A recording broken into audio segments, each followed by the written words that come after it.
Buenos días.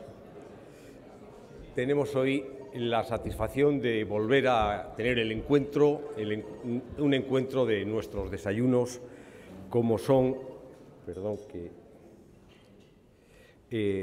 nuestros desayunos en el día de hoy, la suerte de tener con nosotros a don Fernando Conte, presidente de Orozonia y de Exceltur.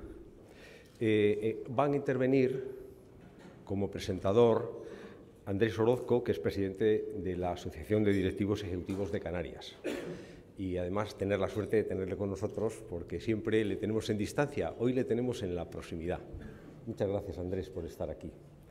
Y también hoy, de forma, como sabéis, excepcional, vamos a tener hoy, pensando en la oportunidad de tener a don Fernando Conte con nosotros, al que se lo agradecemos, tenemos a Laura Blanco, que va a ser moderadora en este acto, y realmente también estamos encantados de tenerla con nosotros. Tenemos que agradecer muy especialmente a los patrocinadores que permiten que este encuentro se celebre, con la incorporación hoy de Aqualogic. Aqualogic, que está presente aquí con nosotros, su director general, don Arsenio Olmo, al que también le agradecemos muy especialmente su presencia y de modo excepcional a Aqualogic, sponsorizando nuestros desayunos. Lo mismo que a Telefónica, que ya lo lleva haciendo con regularidad. Pues nada más, esperamos que este encuentro sea una continuidad de los muchos que hemos tenido y le doy la palabra a Andrés Orozco para que inicie la presentación del acto.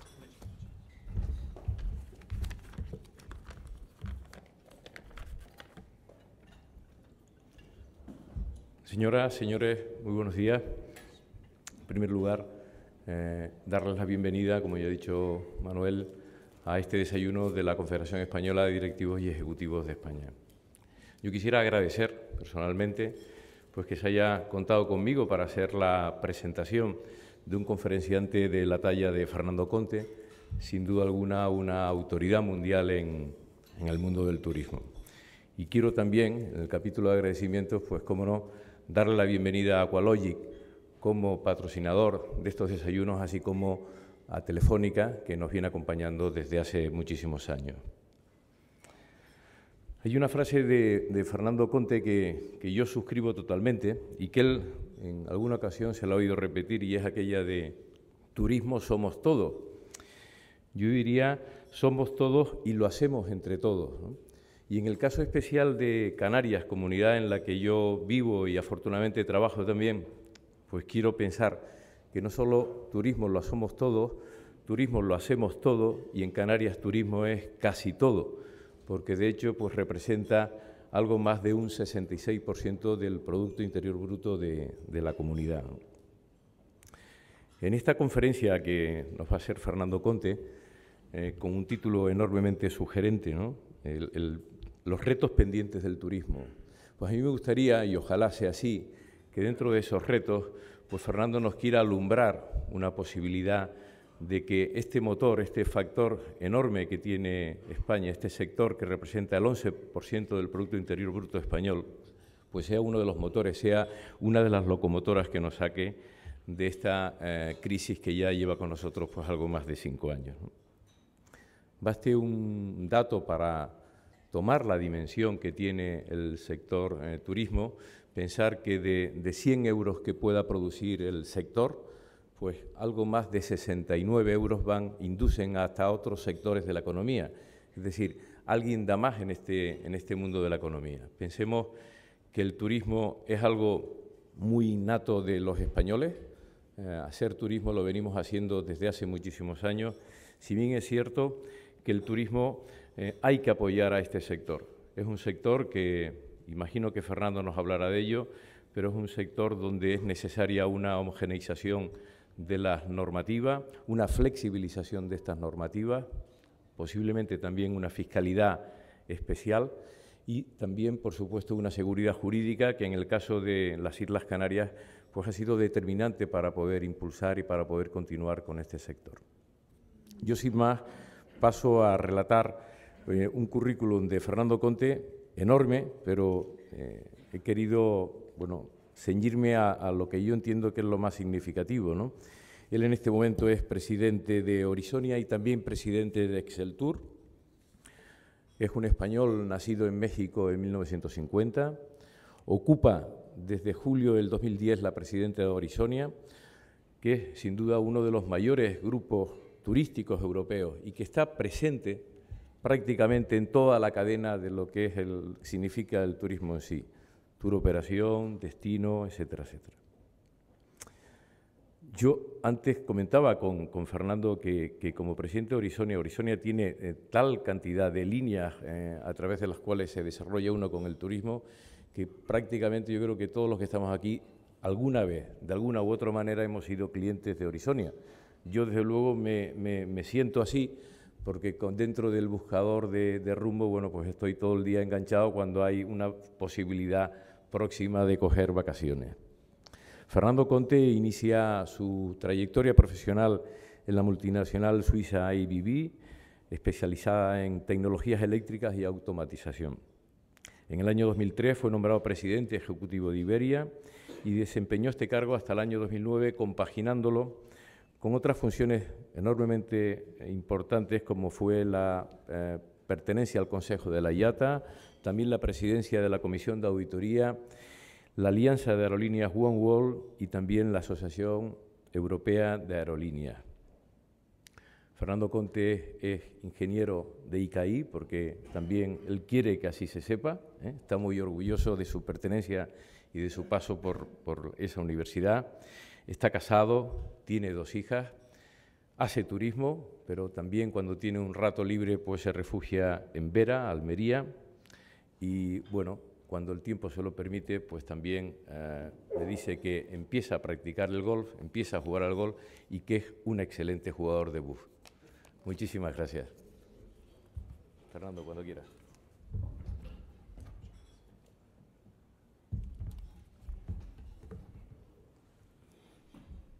Buenos días a todos y muchas gracias por la presentación y gracias a la invitación de CEDE y especialmente a Manuel Gago por permitirme estar aquí hoy con todos ustedes. Si me permiten, aunque muchos de ustedes son conocedores del sector de turismo, quiero hacer una breve introducción hablando del pasado. ¿Qué ha significado el turismo en el pasado, en el origen del fenómeno?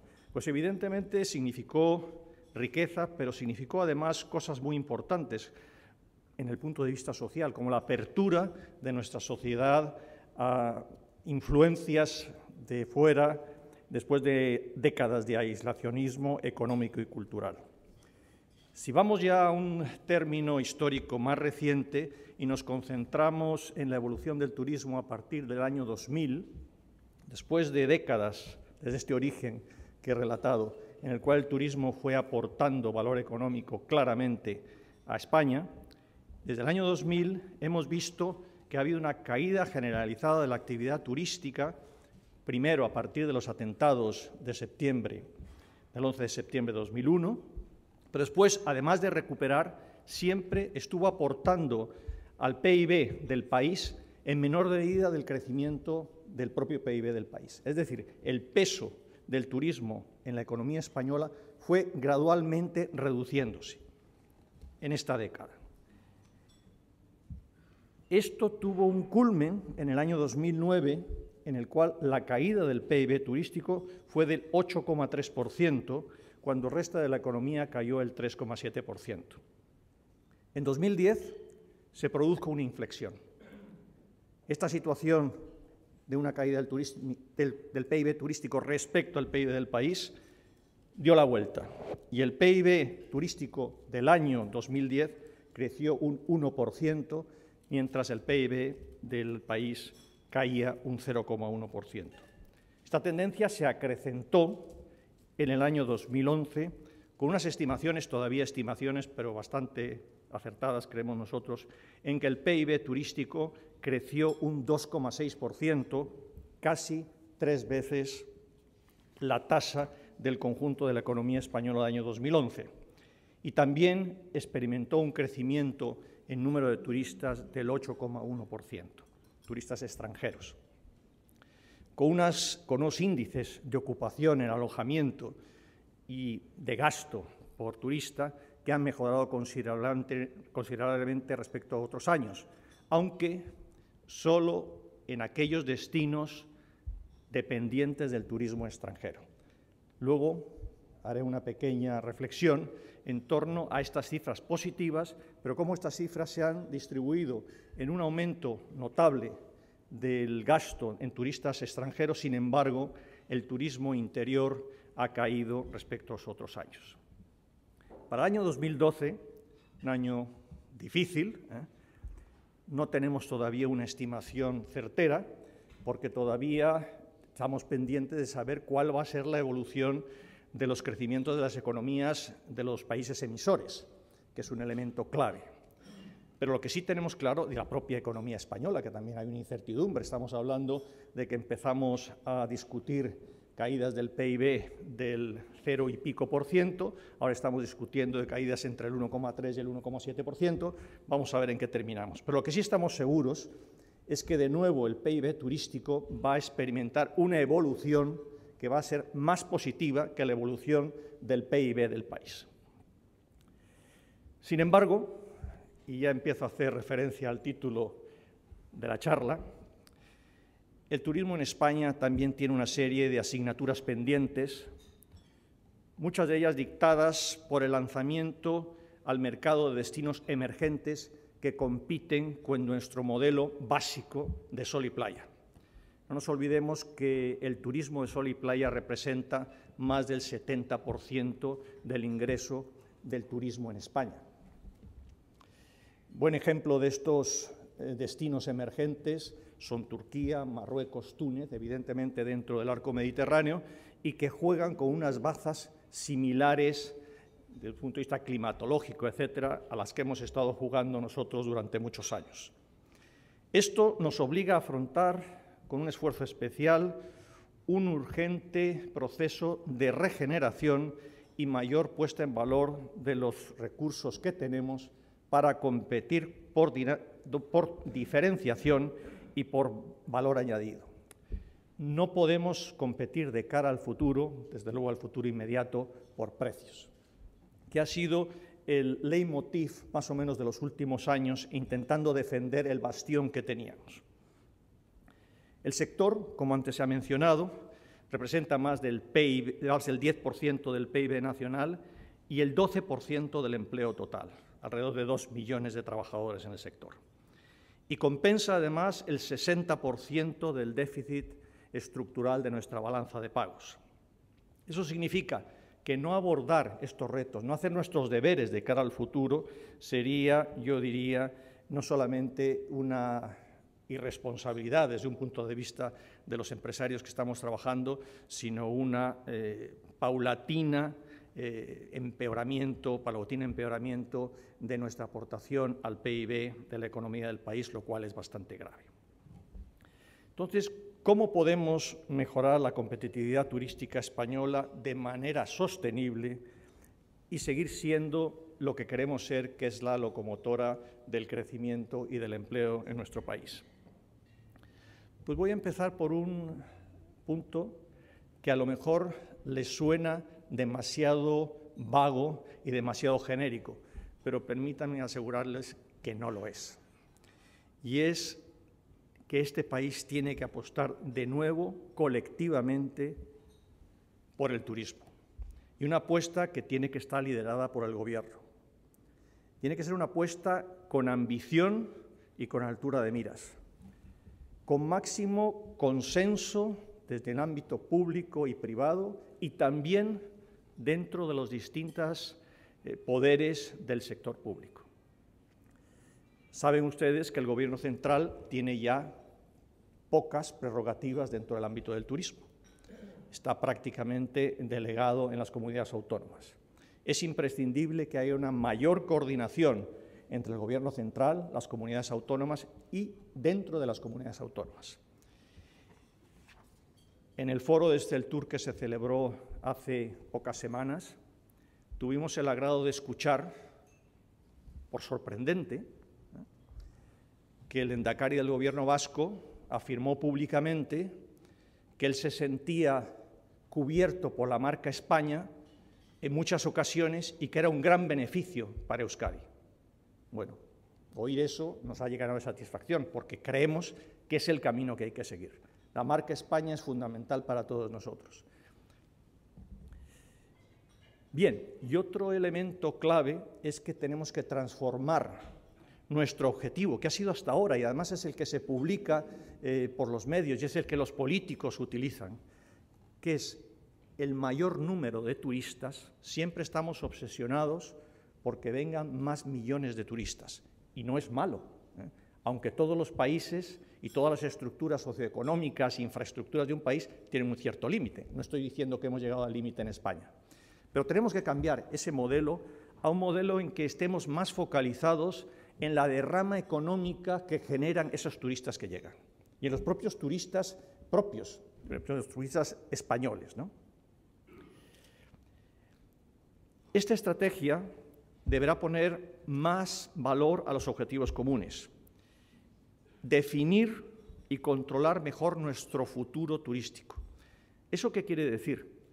Quiere decir que en gran medida todavía el futuro de nuestros turistas, visitantes, está definido fuera de nuestro país. Y eso tenemos que irlo cambiando paulatinamente. Llevándonos a un escenario turístico internacional, aunque más competitivo, nos permitirá seguir manteniendo nuestras cuotas de mercado y, sobre todo, contribuir a que este desarrollo económico siga manteniéndose. ¿Cómo lo abordamos esto desde un punto de vista práctico? Pues son conceptos muy genéricos y que probablemente para algunos de ustedes pues, sea difícil trasladarlos a la realidad de las compañías. Yo quiero utilizar el ejemplo de la compañía que presido. Nuestra compañía, en el año 2011, el foco estratégico de la misma no ha sido aumentar los volúmenes. De hecho, nuestras ventas en el año 2011 han sido prácticamente idénticas, ligeramente superiores al del año 2010. Sin embargo, el EBITDA de la compañía ha subido un 11%. ¿Qué hemos hecho? Hemos mejorado la eficiencia interna, sin lugar a dudas, pero también hemos mejorado el abanico de oferta a nuestros clientes. Hemos diversificado más la oferta y pese a algunos, digamos, efectos negativos que hemos tenido que absorber, como por ejemplo el cierre de mercados del norte de África, que para el turismo receptivo español ha sido positivo, pero para el turismo emisor español, y en el caso de nuestra empresa no ha sido positivo, pues esto lo hemos podido absorber y hemos podido redireccionar a nuestros clientes a otros destinos y con otros objetivos para seguir manteniéndolos como clientes.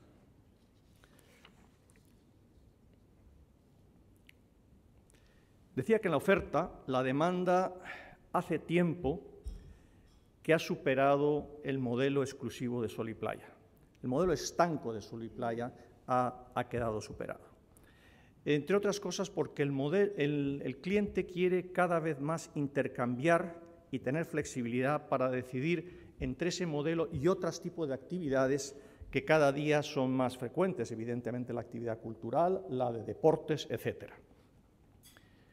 De la misma forma, los canales de comunicación con el cliente, y mi presentador ha hecho mención a ellos, han cambiado de una forma radical. Internet está cada vez más presente en la vida diaria de nuestros clientes y en la forma de elección de nuestros clientes. Nosotros, entonces, como turoperadores y agencias de viajes, tenemos que aportar nuevas propuestas de valor a nuestros clientes, aportando una asesoría y un acompañamiento en un proceso de decisión que ellos ya lo tienen adelantado y ya tienen muchos más datos para tomar sus decisiones. Tenemos que cambiar nuestro modelo de acceso a los clientes respecto al modelo tradicional en el cual no se contaba,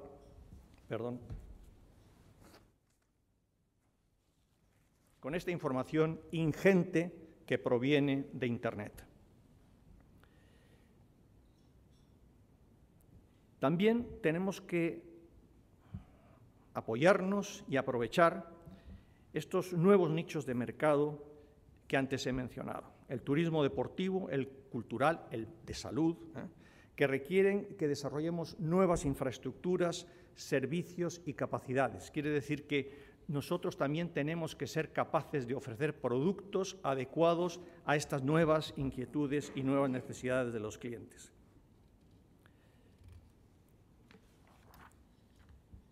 En el caso nuestro, hemos lanzado un tour operador específico, especializado, llamado Horizona Life, que va a atender a nichos de mercado con un potencial de crecimiento importante, que nosotros creemos que tienen un gran potencial de crecimiento, como es el esquí, golf, buceo, este tipo de actividades que todos pensamos en ellas, pero que todavía no estamos acostumbrados a llevarlas a cabo a través de un agente de viajes o un tour operador. También esperamos que este nuevo modelo de atención al cliente quede reflejado en nuestra transformación de las agencias de viaje. Nosotros tenemos cerca de 1000 puntos de venta, en lo cual pretendemos seguir atendiendo a nuestros clientes, aunque nuestros clientes están cambiando de forma de actuar. Queremos ser más interactivos. Tenemos que reinventar la forma que se venden los viajes en España. Creemos que este cambio lo vamos a llevar a cabo. Además, pretendemos cambiar la marca de la agencia de viajes, darle una nueva imagen más moderna, más interactiva, más de relación con el cliente. Y también hemos penetrado en otro segmento que quizás ustedes considerarán que ya está saturado, y al menos así me parece de primera vista, que es el sector que llamamos de cajas de regalo, ¿no? La diferencia de lo que vamos a proponer nosotros al mercado es que el cliente no obtiene un regalo o una gama de regalos, obtiene 7.500 posibilidades, las cuales accede a través de la web. Es decir, tiene simplemente un portal, el regalo es un portal a 7.500 posibilidades que el obsequiado puede determinar. El nuestro, bueno, volvemos al ámbito general, es un sector con amplio potencial de internacionalización.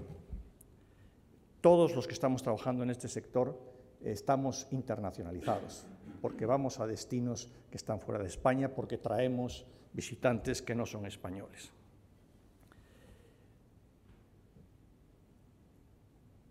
Estos visitantes, de nuevo una cifra económica, representaron 5.300 millones de euros. Si vemos eso en los términos económicos de empresas que exportan en este país, no hay ninguna empresa o segmento de exportación que tenga tal volumen de transacción económica exterior. Y en este segmento también se han desarrollado a lo largo de los años algunos grandes campeones en esta internacionalización. Todos tenemos en la cabeza grandes cadenas hoteleras que están implantadas en todo el mundo. Pero este proceso no debe acabar ahí. Estas cadenas son representativas, pero no representan al grueso del sector. El grueso del sector sigue fuertemente atomizado. Es decir, son pymes prácticamente todas las empresas que están representando este sector, ¿no? Y para este proceso de internacionalización y de presencia más sólida es obvio que hace falta una consolidación y una formalización de nuevas empresas mucho más sólidas, mucho más grandes. ¿Cómo se obtiene esto? A través de fusiones, adquisiciones o de alianzas. Evidentemente, cada uno de los interesados tendrá que decidirlo, pero no parece sostenible de cara al futuro una situación tan atomizada como la que tenemos ahora. Un ejemplo claro es lo que está produciéndose en las agencias de viajes, ¿no? Hemos pasado paulatinamente a tener menos puntos de venta, pero sobre todo, más que menos puntos de venta, estos puntos de venta asociados o en términos de compra conjunta o de pasar a ser franquicias de alguna marca más relevante en nuestro caso y en algunos otros casos, ¿no?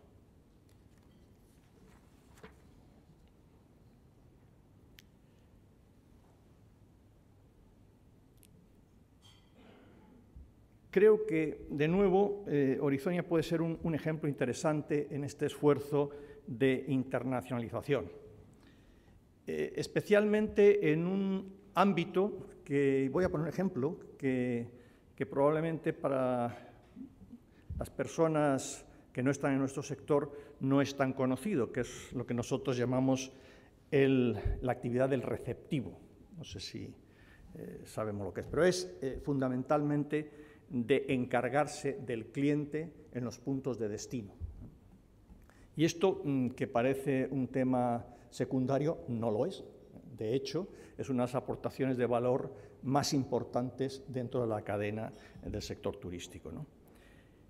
Nosotros en este momento hemos dado un impulso importante, un 17% más de países y destinos del que teníamos en el año 2010.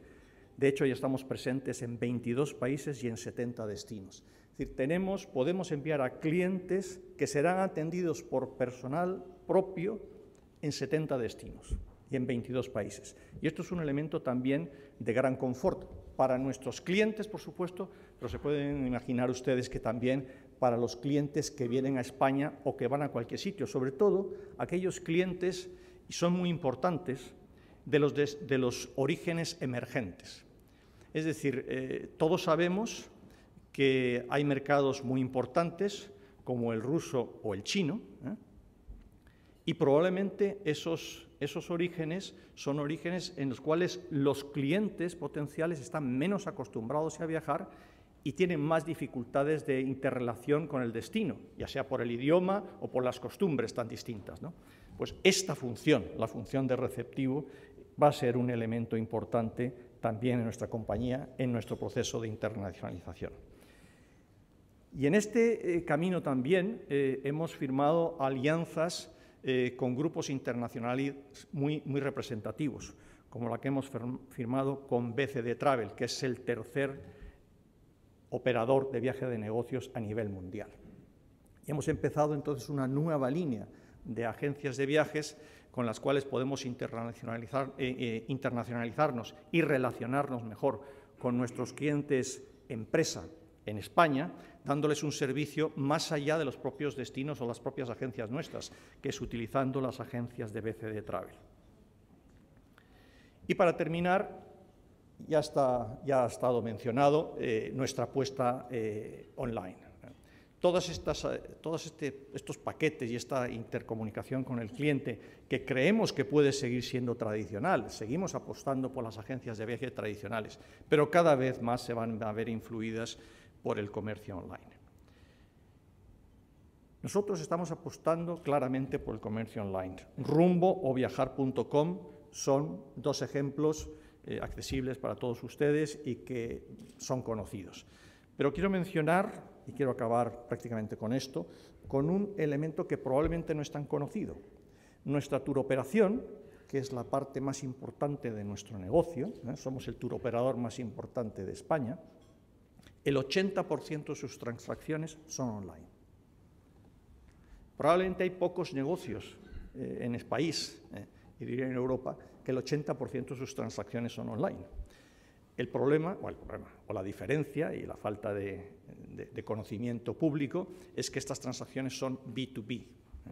En este momento no son B2C porque de alguna manera seguimos respetando la situación establecida histórica de que el único canal de venta de la turoperación es la agencia de viaje propia o ajena. Pero esto probablemente, y en el norte de Europa ya ha cambiado. En el norte de Europa prácticamente toda la venta de la turoperación es B2C. Y esto habrá que ir cambiándolo y también tendremos que ir cambiando el modelo de relación con las agencias de viajes, con las propias y con las ajenas. Bien, para terminar, solamente lanzar el mensaje de que tenemos un gran potencial por capitalizar, tenemos un gran esfuerzo que hacer en la reconversión de nuestros destinos, en la reconversión de la forma que hacemos el negocio, pero ciertamente estoy convencido de que el turismo va a seguir siendo motor de crecimiento y motor de creación de empleo en este país. Muchas gracias.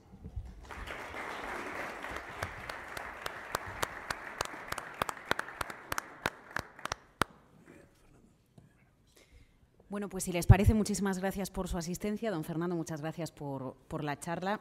Vamos a proceder a a trasladarle a don Fernando las preguntas que ustedes presencialmente ahora o a través de Internet precisamente han querido formularle.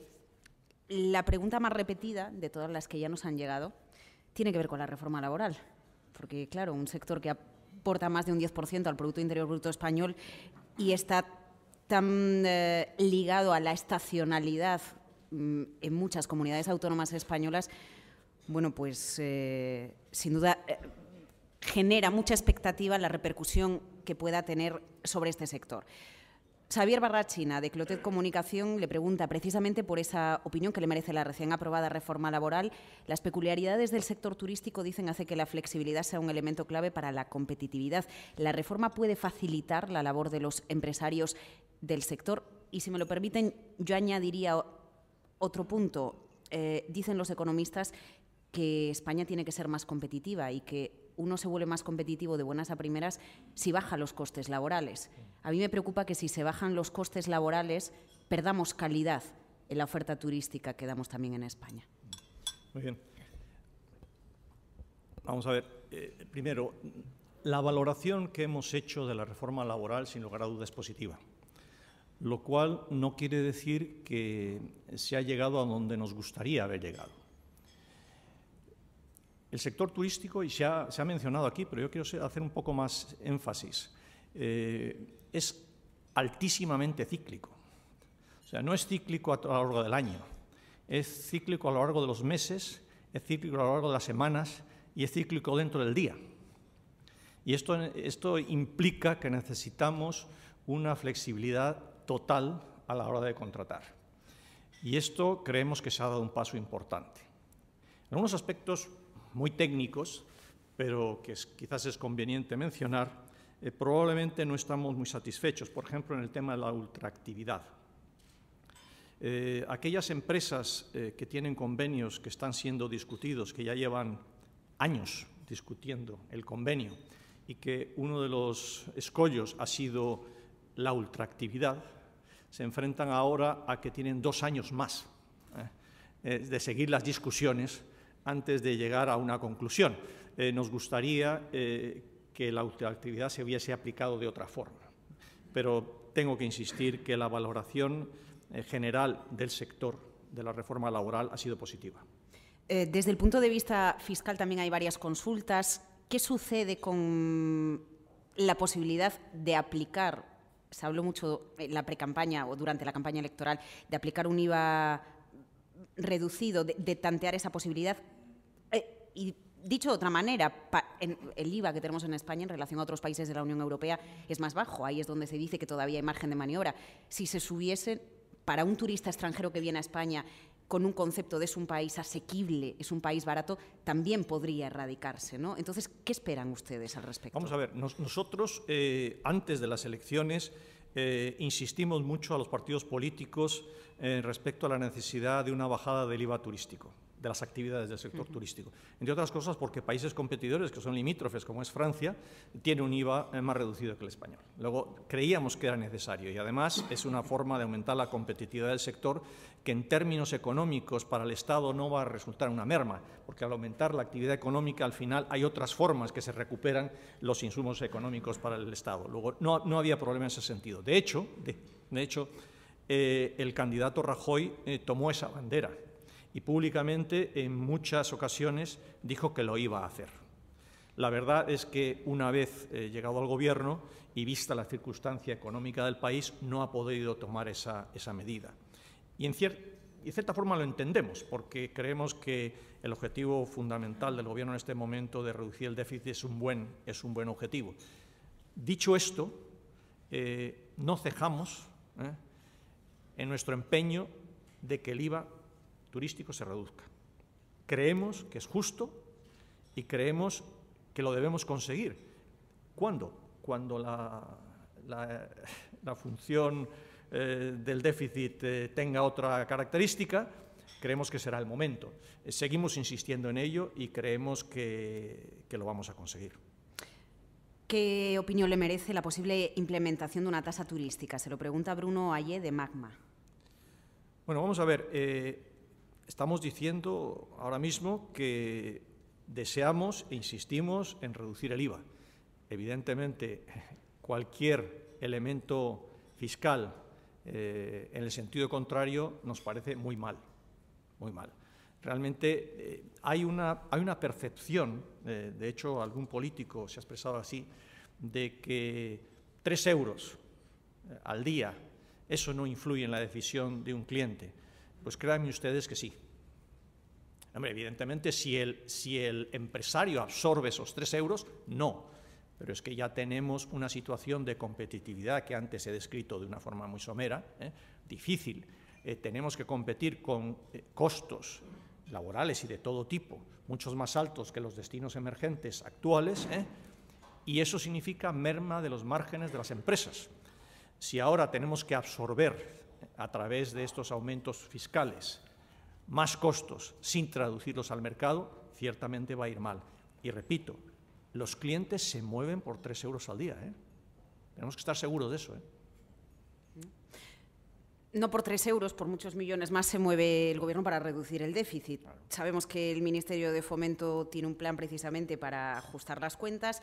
Claro, cuando se presenten los nuevos presupuestos lo vamos a conocer al detalle, pero la época de ajuste es una realidad y va a afectar a las infraestructuras. Las infraestructuras son clave para el sector turístico, pero es que esto llega de la mano de un momento en el que compañías del sector, aerolíneas, con todos esos aeropuertos que tenemos en España que no se usan o están construidos, bueno, pues están parados. ¿Cómo va a afectar realmente esto? Porque como no se facilite la llegada de los turistas o la movilidad de los turistas dentro del propio país, pues quizás eso de volver a coger el coche y con los precios de la gasolina que tenemos, pues tampoco.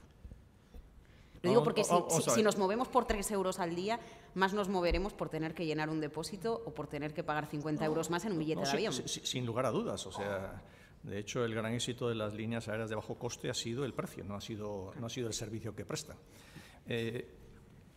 Vamos a ver, yo aquí, si me permiten, me quito el gorro de Orizonia y pienso en mi antigua responsabilidad, ¿no? Vamos a ver, en nuestro país se han hecho muchas infraestructuras sin coordinación y con objetivos políticos y no económicos. Y eso es un lastre que tenemos que vivir con él. No hay marcha atrás, lamentablemente. Lo que pasa es que no se puede seguir en esa dirección. Y voy a ser más específico. En el Plan Integral de Infraestructuras del anterior Gobierno, no había ni la más mínima mención a la intermodalidad entre el avión y el tren de alta velocidad. Ni la más mínima, ni mencionada, cuando es obvio que debería haber sido un objetivo básico. Todo el desarrollo del tren de alta velocidad en nuestro país, que está bien, que seamos punteros en el mundo, pero tenía que haber sido coordinado para que haya destinos que tienen 4 sistemas de transporte, compitiendo, yo diría, incluso no de manera demasiado lícita entre ellos, porque hay sistemas que son privados, sistemas que son públicos fuertemente subvencionados, pero además es ineficiente desde un punto de vista del país. Yo personalmente entiendo que no hay necesidad para tener un avión que va a Valencia desde Madrid. Lo digo así de claro. O sea, no tiene ningún sentido práctico. Pero claro, lo que no tiene sentido práctico es que el tren de Valencia no pare en una estación que sea la conexión para irme a México desde Valencia. Y tenga que tomar un avión que va en paralelo con el tren, con otros costos totalmente distintos, para poder hacer una conexión satisfactoria, cómoda, para ir a México. Luego creo que hay un problema de coordinación claro. Después ha habido otro problema de exceso de gasto. Y el exceso de gasto ha sido en infraestructuras individuales que hoy en día pues casi son un escándalo porque no existe utilización en absoluto de las mismas. No voy a calificarlo más, pero yo diría que incluso otras infraestructuras que están siendo utilizadas se han hecho de forma que no se ha buscado la eficiencia de la infraestructura, sino se ha buscado el icono, y el icono vale dinero. Es decir, se ha confundido una infraestructura que tenía que ser eficiente para los efectos que se buscan, con un icono para demostrar el poderío político o el poderío artístico de no sé quién, dicho así de coloquialmente, ¿no? Luego creo que se han hecho muchas cosas erróneamente, pero que ya están ahí y ahora hay que pagarlas. Ahora hay que pagarlas. Entonces lo que nos preocupa, y estamos dialogando con el Gobierno, es qué pretende el nuevo Gobierno para corregir esta situación y no empeorar la situación de los usuarios de estas infraestructuras. Y realmente no tenemos ninguna conclusión de momento. Yo no estoy seguro que el Gobierno tenga una conclusión. La asociación hablando ya del Gobierno, precisamente por eso le voy a preguntar por el ministro Soria, desde la Asociación de Directivos de Canarias le preguntan qué tal las relaciones con él. Bueno, no, a lo mejor nos puede desvelar aquí alguna de las conversaciones. No, las conversaciones evidentemente no, pero yo puedo decir que estoy muy satisfecho de la relación que tenemos con el ministro Soria. Y creo que su talante es un talante abierto, dialogante, pero sobre todo para nosotros lo más importante es que sentimos que por primera vez tenemos un ministro de Turismo. Es decir, hemos tenido a lo largo de muchos años ministros que en su título, siempre estamos en títulos que estamos en la última parte del título, ¿no? Bueno, pues ahora este ministro, que es ministro de cosas muy importantes, industria, energía, telecomunicaciones, que no lo pone el título, pero también lo es, ¿no? Y turismo, entendemos que ese título de turismo que está al final está bastante al principio de sus prioridades y le está dedicando tiempo, ganas, por lo cual estamos muy satisfechos. La exportación y el turismo son las bases, los pilares hoy por hoy del PIB español, en contracción.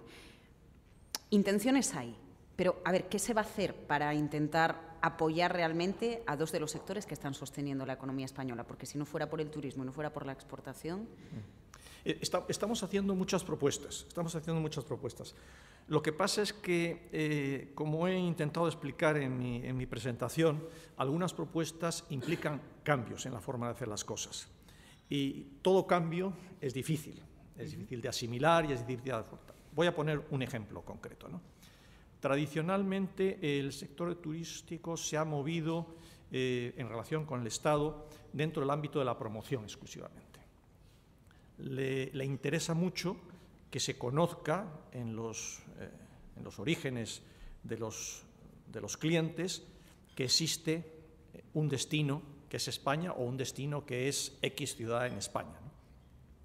Nosotros creemos que tenemos, en esta colaboración público-privada que he mencionado antes, fundamental, que tenemos que trabajar más en los productos. Al final el destino es importante, pero cada vez es más la experiencia del cliente en el destino. Y lo que cuenta en el boca a boca y lo que cuenta de forma que el cliente repita es su experiencia en el destino. Luego, esto conforma un producto y este producto hay que diseñarlo y hay que tener más dedicación económica al diseño de productos frente a la pura promoción. Esto lo que pasa es que estamos arando en un campo que no ha sido arado antes. Estamos empezando en un proceso, pero ojalá seamos capaces de convencer a la iniciativa privada y a los organismos públicos para que trabajen más en esta dirección, que creemos que es una de las obligaciones para que el turismo en España siga siendo motor de la economía. Bueno, la marca España aquí juega un papel fundamental en la promoción de nuestro país o de las empresas españolas que operen fuera. El hecho de que un estadounidense viaje a México o viaje a Japón o viaje a África, que la marca del hotel en el que se va a alojar sea española y eso le pueda dar credibilidad o le pueda dar confort. ¿Cómo se va a mejorar realmente la marca España con la que está cayendo y con la mala fama que estamos teniendo fuera? Porque en el deporte hasta ahora teníamos buena fama, pero ya con lo que ha pasado en la última semana... Bueno, en el deporte seguimos teniendo buena fama. Yo creo que simplemente algún país ha intentado desmontar la buena fama, pero yo creo que seguimos teniendo buena fama en el deporte. No, yo creo que la marca España, y antes he mencionado una anécdota que a nosotros nos llenó de satisfacción, ¿no? Yo creo que la marca España vale mucho, vale mucho. Y lo único que me gustaría, y vale mucho, y tenemos todos que intentar fortalecerla fortalecerla en los ámbitos que nos interesan, que son los ámbitos de calidad, de seguridad, y seguridad para mí es muy importante. Es decir, estamos viendo lo que ha pasado con el redireccionamiento de los clientes del norte de África. Pero es que estamos hablando de seguridad desde un punto de vista sanitario. Es decir, un montón de cosas, tenemos muchos valores. O sea, más allá de que tenemos muchas horas de sol al año y que tenemos una costa impresionante, tenemos otros valores que hay que ir poco a poco diciendo a los clientes para que los clientes lo tengan en consideración en sus decisiones de viajar. Dicho esto, la marca España, o las nuevas y las últimas iniciativas que ha habido por la marca España, que nos parecen bien conceptualmente, y me refiero a estas reuniones de muchos empresarios muy notables de nuestro país, pues nosotros creemos que ha tenido una pequeña carencia, que para nosotros es relevante, y es que no ha estado representada ninguna gran empresa turística. Y antes ha mencionado usted algo pues, es relevante. Nosotros tenemos cadenas hoteleras que están presentes en todo el mundo y que además quieren hacer utilización de la marca España. Había algunos empresarios allí presentes que no utilizan la marca España como elemento de venta de su producto. Todo lo contrario, lo ocultan. Luego, parecía un poco contradictorio eso, pero fuera de este pequeño matiz, yo diría que todo lo que sea la promoción de la marca España nos va a beneficiar a los exportadores y ciertamente al turismo. No sé si va a lo mejor por la manera que tenemos de ser en España, cada uno. Bueno, ahí está don Carlos Mayo, que es de León, ¿no? Y siempre ejerce como buen leonés. Pero efectivamente alguien en una ocasión se remontaba al ejemplo de los plátanos de Canarias, ¿no? Sabemos que los plátanos son de Canarias, no son plátanos españoles, aunque Canarias forme parte. Sí, pero es una manera de promocionar fuera algo nacional, el concepto España como algo local. Las playas andaluzas, la buena comida vasca. Es que eso va también de una manera interiorizada la manera en la que vivimos, somos. Vamos a ver, a veces confundimos nuestras percepciones con las percepciones del cliente y eso es un error. Es decir, nosotros sabemos lo que es la cocina vasca, nosotros que estamos aquí, pero desde luego les puedo asegurar a ustedes que un señor que está en Helsinki no tiene ni idea de eso. A ver si somos capaces de decirle lo que es España, pero desde luego lo de la cocina vasca no lo sabe. Es decir, sabrá a lo mejor, si es un hombre cultivado, lo de Ferradrià, porque es un icono ya internacional. Es decir, hay un error en creer que las percepciones que nosotros tenemos son las percepciones que tiene el turista extranjero. No es así, no es así. Quizás haya puntos en los cuales están muy identificados. En el mercado alemán está muy identificado Baleares. Y muy identificado Canarias, y probablemente no hay una conexión entre esa identificación y España, pero yo diría que para la mayor parte de los destinos, ciertamente los del interior y los de la península, la marca España da muchísimo valor, porque es lo primero que el primer gancho que tienes que tener para atraer a un cliente. Es muy difícil que un cliente vaya a hacer un viaje exclusivamente interesado, lo sabrá, pero masivamente interesado en los vinos de Rioja, lo digo así de claro. Sin embargo, habrá un cliente interesado en tener una visita por distintos lugares de España que aúnen cultura, enología, gastronomía, etcétera, etcétera. ¿Qué hay de los chinos? ¿Qué hay de los asiáticos? ¿Cómo nos los vamos a ganar? ¿Cómo vamos a conseguir que vengan ellos allí y no vayan a otros países? Sí, yo me acuerdo también en mi anterior responsabilidad que entró la euforia por China y a mi compañía le presionaban de una forma brutal para que estableciera una línea de conexión entre China y España. Y nos resistimos. Y hubo dos compañías que sucumbieron a esta presión, con resultados absolutamente de hecatombe. De aquel entonces, ahora el turismo, digamos, la economía china y la avidez por viajar de los chinos ha aumentado y está más madura, ¿no? Pero todavía dista mucho del turismo que queremos. Antes he explicado que nuestro objetivo debe ser menos la cantidad y más la calidad. Calidad en términos de derrama económica, ¿eh? El turismo chino todavía no da ese perfil, hay que decirlo claramente, ¿no? Lo cual no significa que no sea un mercado objetivo a medio plazo. Lo es, pero en este momento no es el mercado que nos va a sacar de este problema.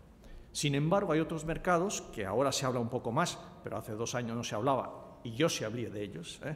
Por ejemplo, el mercado ruso. El mercado ruso es de alto poder adquisitivo, está mucho más cerca, culturalmente está mucho más vinculado a lo que a nosotros nos gusta, ¿eh? Y tiene una capacidad económica tremenda respecto al de los chinos, al menos los que viajan, ¿eh? Creemos que eso es el objetivo. Así se lo hemos dicho al ministro Soria, ¿eh? Por ejemplo, una de las cosas que nos gustaría que se consiguiera es que los trámites administrativos necesarios para que un ruso visite España sean mucho más sencillos de lo que son ahora. Y estamos seguros que esa es una de las razones por las cuales Turquía ha tenido gran éxito con los turistas chinos, porque administrativamente es inmediato obtener el visado, ¿no? Luego, creemos que hay otros objetivos más inmediatos, más atractivos en términos económicos y que tendríamos que explotarlos sin olvidarnos de que China va a ser un potencial claro en los próximos 5 años. Le preguntan, entre los asistentes, la audiencia, bueno, efectivamente el turismo ha crecido a lo largo del ejercicio 2011, mejora las cuentas durante el pasado año, pero ¿qué va a pasar con el turismo interno? Porque hay una diferencia entre el turismo, los turistas procedentes de otros países, con cifras récord en relación a lo que hacemos los españoles. Bueno, esa es la gran preocupación del sector. La gran preocupación del sector es que el desarrollo del turismo interno ciertamente... Porque para el sector, ¿qué es más importante? ¿Lo que viene de fuera o nosotros? El 50%. Claro. O sea, que hay que cuidar una cosa, pero hay que cuidar las dos. Es igual de importante una cosa que otra. Vamos a ver, aspectos positivos. La sociedad española, pese a las dificultades que estamos atravesando, no ha renunciado al concepto de vacaciones. No ha renunciado. Y creo que no va a renunciar ya. Es decir, estas son cosas que ya son básicas en las familias, ¿no? ¿Qué es lo que ha pasado? Que evidentemente si antes me gastaba 1.000 euros en las vacaciones, ahora me gasto 500.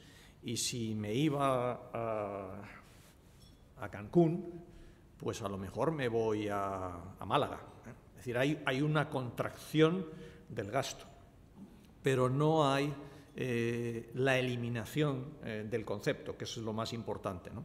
Y entonces tenemos que trabajar, la única forma para mejorar esto es trabajar para que la economía española mejore, porque al final los ingresos de los profesionales y de los obreros de este país van a ser los que van a determinar su capacidad de gasto en turismo. Ya. Preguntas de sectores concretos que se ven afectados, como por ejemplo, o de comunidades concretas como la Balear. La Asociación Balear de Directivos le pregunta por el sector del turismo de cruceros. En 2011 España ha registrado un récord, superando los 8 millones de pasajeros. ¿Cuál va a ser la evolución de esta modalidad? No sé si el reciente accidente influye o no influye. A mí me llama la atención que una gran compañía de centros comerciales estaba con una campaña en la calle anunciando sus viajes de cruceros precisamente cuando sucedió el accidente. ¿Esto afecta o no afecta? El 11 de septiembre sí que afectó, por ejemplo, a los viajes en avión, pero no sé si esto va a tener algún impacto. Sí, vamos a ver, yo no soy especialista en el terreno, entonces voy a dar una respuesta genérica. Vamos a ver, el turismo de crucero en España ha tenido una evolución tremendamente positiva en los últimos años. Cierto es que basado en fundamentalmente en el precio. El turismo de crucero en nuestro país se ha convertido en un commodity y en algo francamente accesible a prácticamente todo el mundo, ¿no? Eso es un elemento del éxito, ¿no? Creemos que esto va a seguir así. El accidente evidentemente influye a cortísimo plazo. Pero no es nada comparable con el 11 de septiembre. El 11 de septiembre era la sensación de inseguridad respecto a amenazas externas, con voluntad de hacer daño. Aquí estamos hablando de un accidente. Podríamos pensar en el accidente de aviación que tuvimos relativamente reciente en España, si influyó en el tráfico aéreo. No. O sea, momentáneamente hay una pequeña contracción, pero inmediatamente se recupera. ¿Por qué? Porque son modos de transporte fundamentalmente seguros. Es decir, estadísticamente uno ve los accidentes que hay en avión y ve el número de viajeros en avión al día y se da cuenta que sí puede ocurrir, pero es una probabilidad bajísima. Y lo mismo ocurre en el transporte marítimo. Interesante que no se vea afectado, bueno, corríjame si me equivoco, pero el turismo de cruceros, o buena parte del turismo de cruceros, es un turista con un poder adquisitivo alto, que deja divisas interesantes en las ciudades en las que para, ¿o no? Depende. O en las autoridades portuarias correspondientes donde toca recargar, etcétera. Yo diría, hay que diferenciar. De nuevo, el turismo emisor y receptivo son dos cosas distintas. El turismo emisor, el turismo de los españoles en crucero, y repito que no soy especialista, pero me atrevo a decir que la explosión de este medio de hacer un viaje y de disfrutar del tiempo libre ha sido fundamentalmente basada en los precios tan bajos que se han venido ofreciendo. Sin embargo, desde un punto de vista turismo receptivo, esto no ocurre. ¿Qué quiero decir con ello? Que el norteamericano que hace un crucero por el Mediterráneo y tiene como base del crucero Barcelona es un turista que gasta considerablemente más y que tiene otro poder adquisitivo del que está tomando los cruceros con origen en España. El turismo de cruceros, el turismo de negocios también. Este asunto se lo saca a colación de otra de las preguntas de la Asociación Balear de Directivos en Palma para diversificar la oferta turística. Se está construyendo un nuevo palacio de congresos. Bueno, concretamente le pregunta si Palma va a conseguir hacerse un hueco entre las principales ciudades que hacen congresos en el mundo y ser rentable. Me imagino que la pregunta es muy concreta o es muy específica, pero imagino que hay que jugar a muchos palos. Madrid vuelve a jugar otra vez al palo de convertirse en una ciudad olímpica en el año 2020, cada uno con sus intereses. Vamos a ver, esto está dentro de lo que creemos que hay que hacer, es decir, hay que diversificar nuestro turismo básico de sol y playa, que representa 70%. O sea, el turismo de negocios, el turismo de congreso, ahora en Madrid se habla mucho del turismo de compras, sí. Son elementos muy importantes para diversificar la oferta. Y para eso hay que hacerlo atractivo. Es decir, si no hay un buen palacio de congresos, no vas a tener las infraestructuras adecuadas para poder prestar un buen servicio a compañías que normalmente son multinacionales o organismos internacionales y que pueden escoger entre infinidad de proposiciones. Porque esa es la clave del reto, ¿no? Que ahora no estamos jugando en un terreno en que estamos solos en algún producto, o muy solos en algún producto. Ahora queremos estar probablemente más acompañados en la competencia, pero una diversidad de productos mayor. Es decir, el turismo de deportes, pues probablemente hay muchos países que ya lo tienen explotado.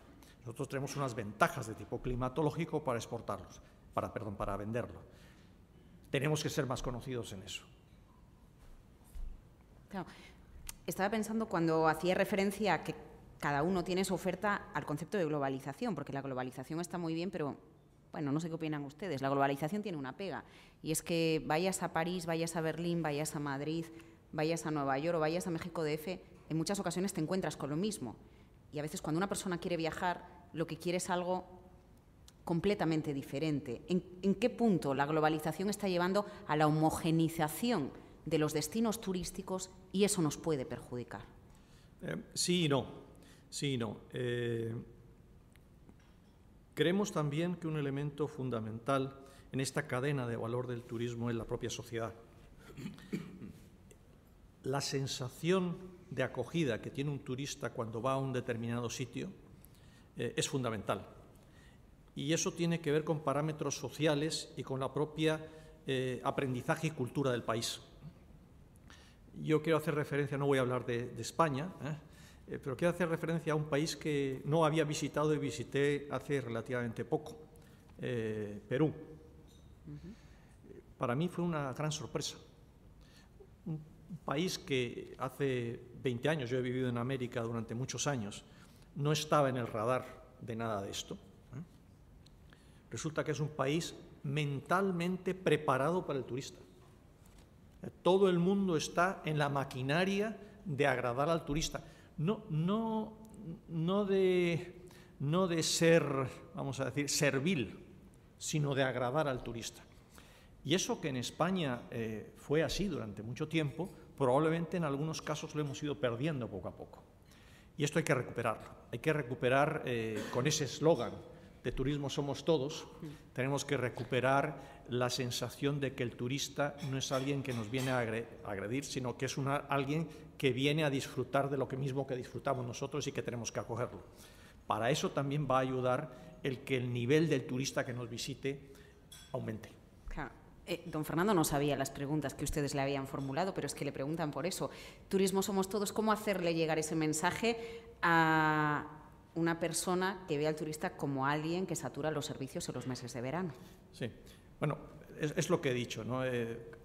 Vamos a ver, nosotros creemos que la apuesta de futuro no es la cantidad por este tipo de problemas, porque es que además hay una tipología, y no quiero hacer generalidades, pero todos sabemos que lo que salen las noticias, desde el punto de vista negativo del turista, son chicos jóvenes, borrachos, destruyendo cosas y creando un cierto malestar en la ciudadanía, ¿no?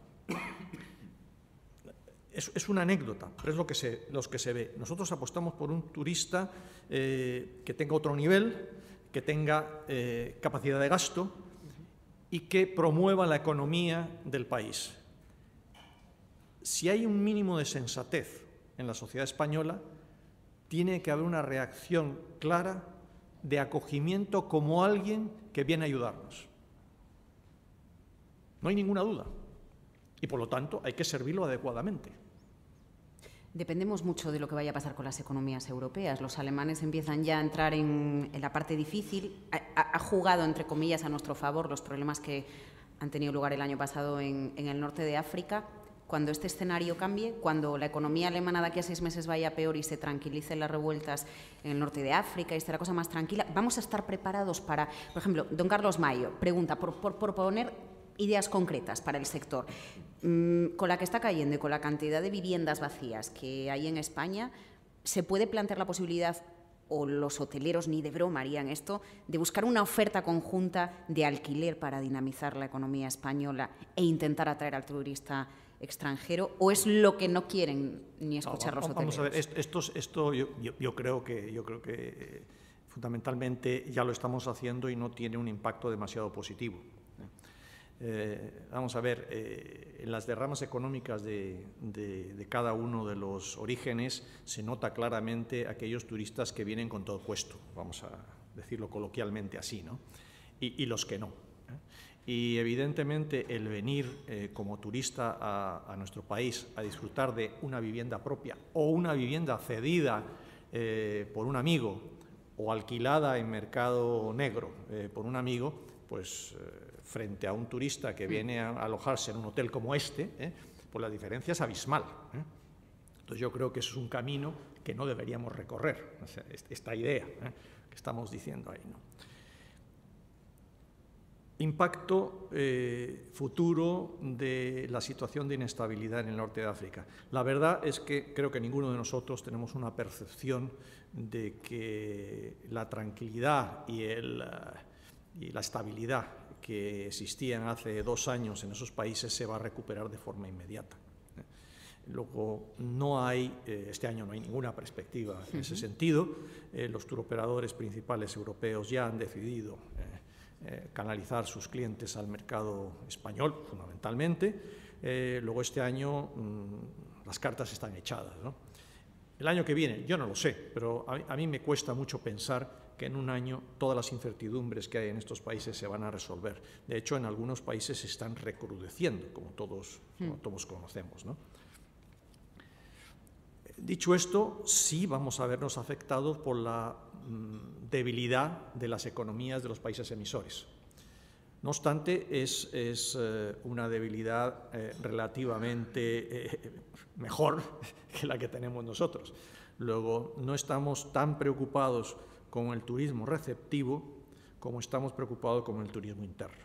Seguimos mucho más preocupados. Los alemanes tampoco perdonan a la hora de cogerse vacaciones, ¿no? No perdonan en absoluto. Y además yo creo que los principales canales de venta para traer esos clientes a España ya están en marcha y ya han tomado sus decisiones para este año.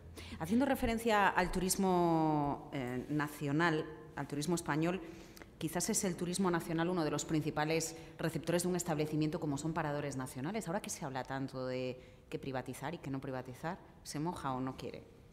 No, yo no, la verdad no sé qué decir y lo digo francamente, por una razón, y voy a explicar el por qué no sé qué decir. Porque creo que Paradores aúna dos cosas muy distintas.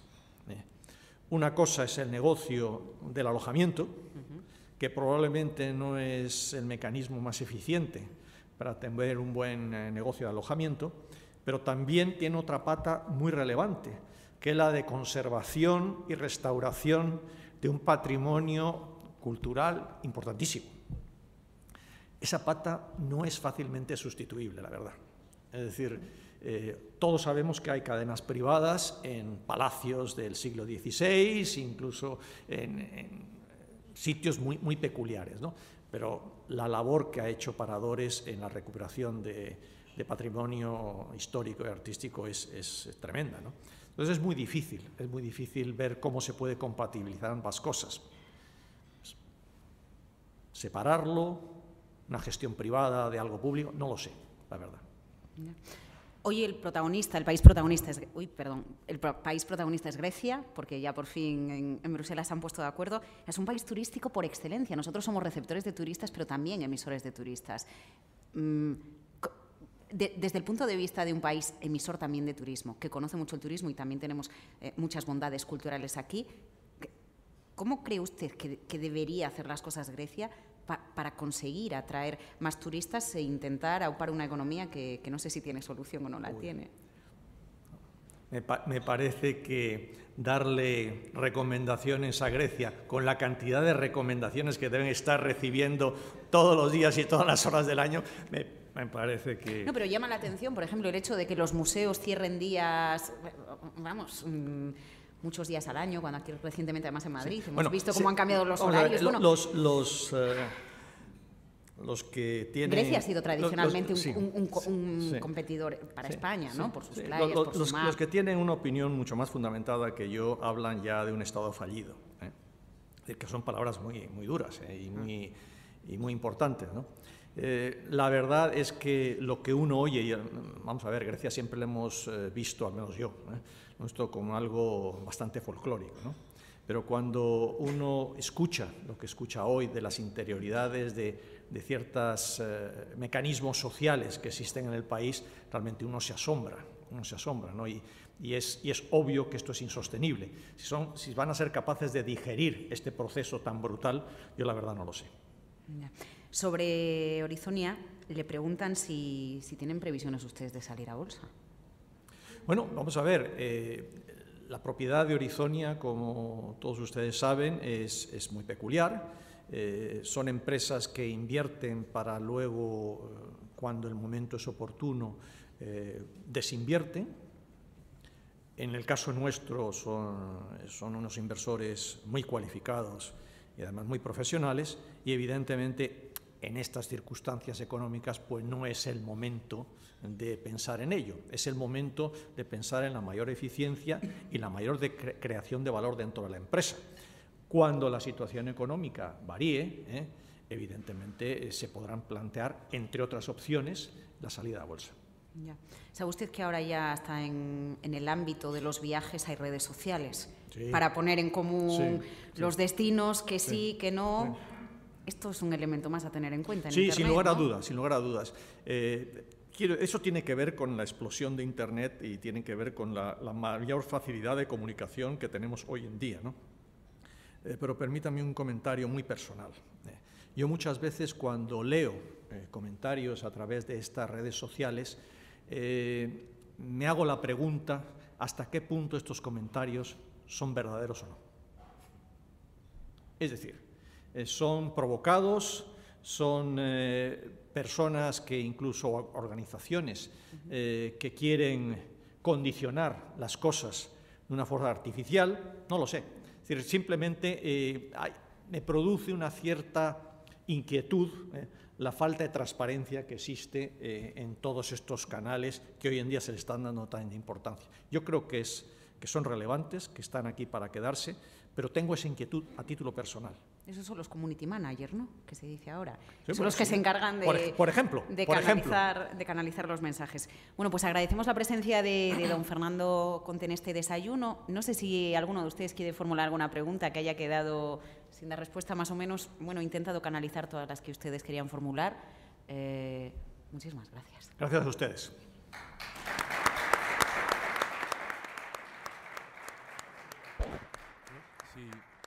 Si me permiten,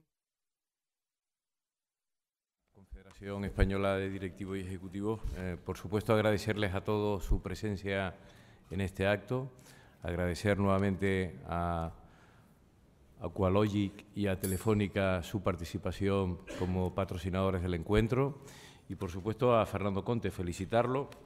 Ha sido una intervención magnífica. Felicitar también a Laura Blanco, porque has moderado estupendamente, tenías una cantidad de preguntas enormes y las has sabido enlazar de una manera muy brillante.